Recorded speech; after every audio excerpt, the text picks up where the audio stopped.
avoir votre lecture par rapport ak li xew ci Assemblée nationale ak cette actualité autour de la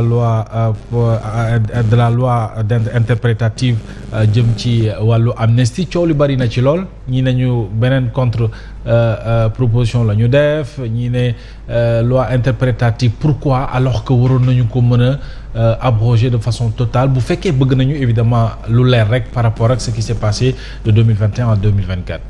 Toi, tu as la conviction que abrogation dina tax dara leer. Je pense que loolu débat bi au moins tous les juristes sont d'accord que la loi kenn mënu ko annuler.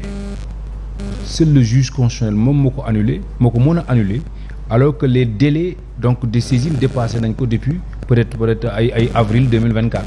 La loi c'est une loi du 24 mars 2025, c'est une loi du président Macky Sall.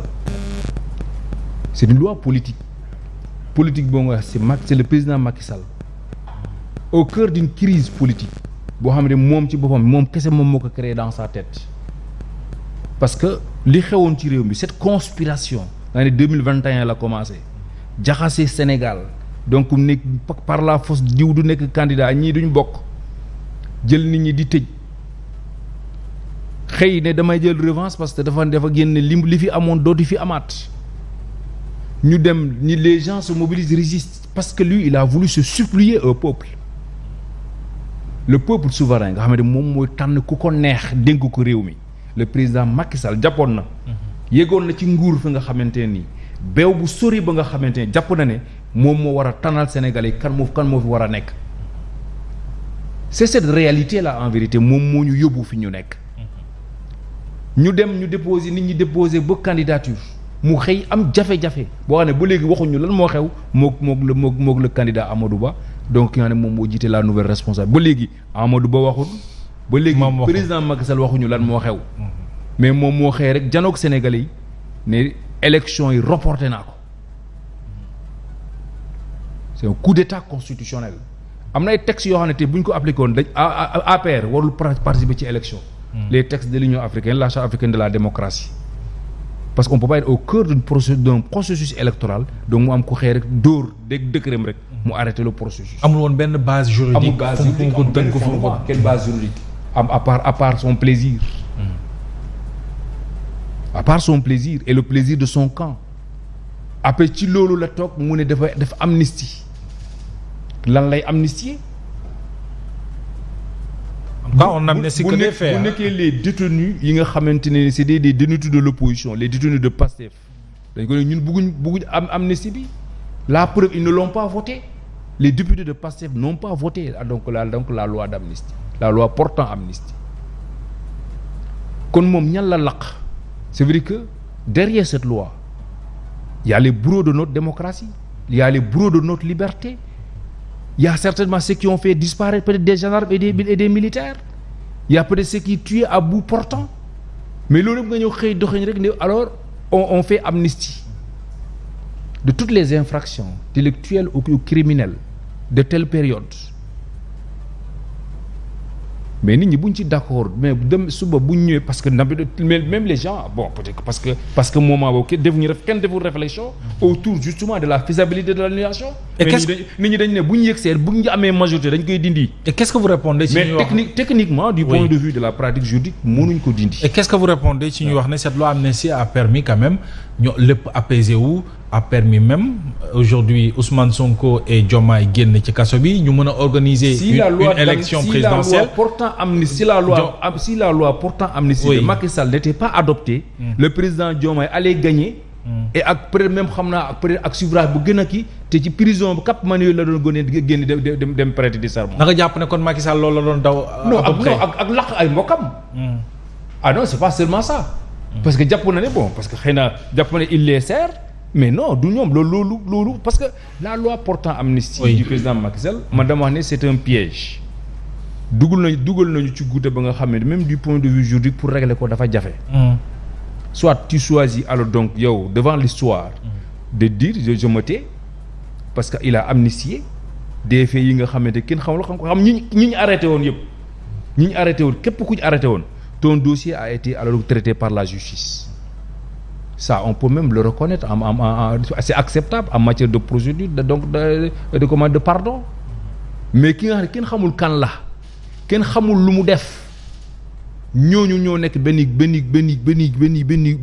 kii boo xamante ne président Macky Sall rek a ko xam. alors Abdou Aziz fii. donc ñooñu. oui yow nga am majorité d'accord woon ci ta responsabilité. oui boo xoolee ñu ne abrogation d'accord. Le débat s'est posé. c'est ça mais amul sens. foofu la nit ñi d'accordul ak yéen en fait c'est-à-dire oui même ñoom Honorable Moussa Sarr d'accord nañu pour ñu abroger mais yéen ni ngeen ko bëgg a defee pourquoi interpréter une loi non parce que bu leer nañ alors que mënoon nañ ko abroger ku ci nekk ñëw répondre ci sa responsabilité. non mais si on l'abroge personne ne répond Moussa Sarr ñu mu wax loolu si on abroge la loi total si on pas annulé ah total non annulé mënul nekk annulé juge bi moo ko mën a def te juge bi fi muy annulé mooy dans les 8 jours après l'adoption de la loi mooy le délai de promulgation fa la ñuy saisir le juge constitutionnel moom kese moo mën a annulé délai boobu passé na bu yàgg léegi mu des maintenant ñu examiner l'abrogation qu'est-ce que l'abrogation procure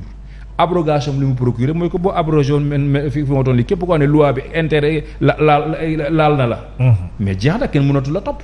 très bien. ce qui veut dire que déni de justice ngay créer. si justement tu veux rendre justice alors donc à ces victimes là. oui à ce peuple victime.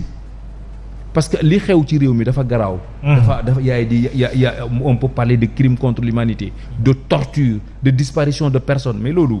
mais doo xëy rek comme ça rek nga ne amnistie dem sa yoon. parrainage tu crées un grand complot dans le pays tu crées des troubles tu verses du sang tu tues des gens après nga xëy rek dem sa yoon ne man parrainage. et que répondez-vous ci ñuy wax ne cette loi. donc l'abrogation ne procure rien. d'accord maintenant la responsabilité de cette nouvelle majorité. face à cette histoire parce que le peuple les regarde. oui. c'est xool xam ne benn solution moom moo fi am.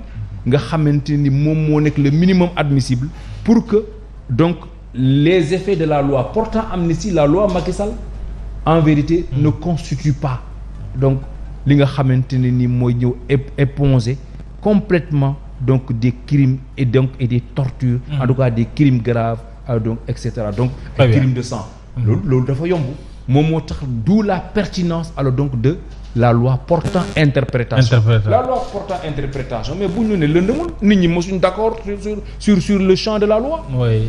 Le champ de la loi a toujours fait l'objet de controverses.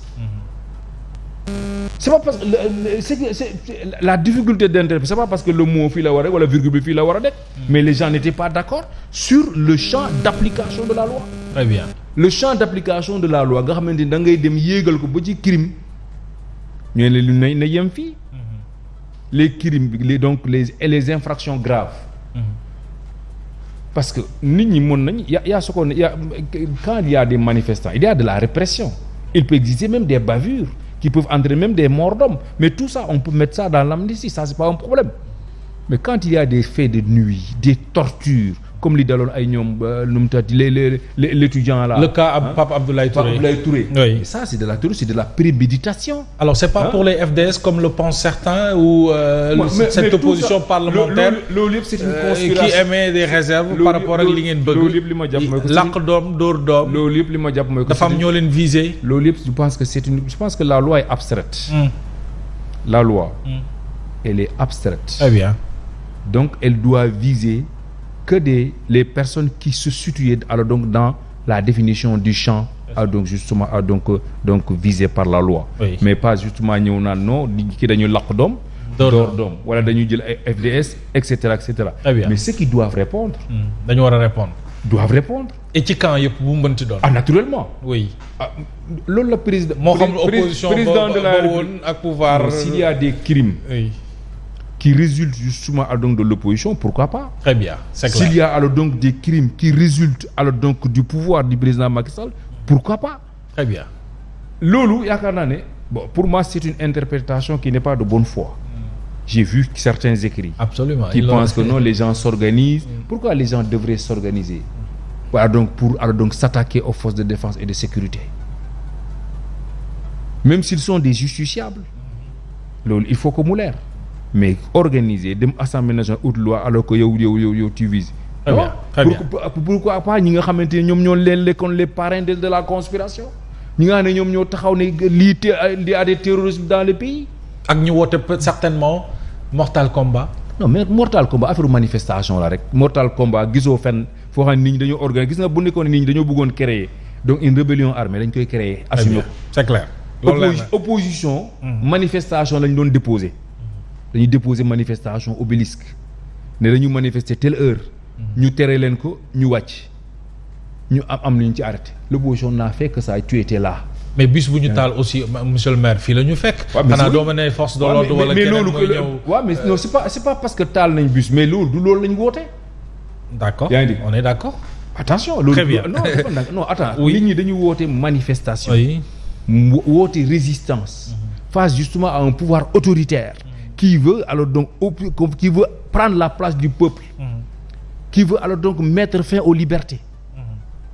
alors nit ñi taxaw naa non dañoo bëgg a laq doom door doom. non très bien sur la base de quoi le président Macky Sall war a ñëw au cœur d'une crise imposer nit ñi doucement et donc une loi d'amnistie. loolu tout le peuple sénégalais loolu ci loolu la ñu war a taxaw wax. absolument lan la président Macky Sall di laq. et vous n'étiez pas demandeur. ça c'est personne n'est demandeur. ça c'est alors honorable balaa ñu jàll ci beneen sujet aujourd'hui qu'est-ce que vous comptez faire en tant que opposition parlementaire face à cette loi mi ngi xaar promulgation d'ailleurs le groupe parlementaire Takku Wallu ñoom daañu ko attaqué mais ban sentiment ngay am en tant que honorable député ak lan nga bëgg dolli ci xeex bi contre cette loi portant interprétative.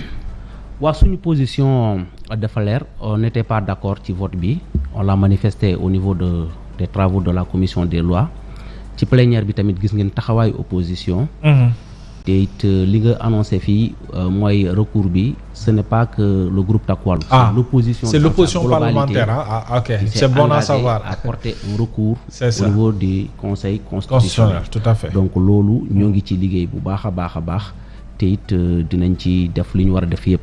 maintenant par rapport ak li monsieur le maire wax léegi.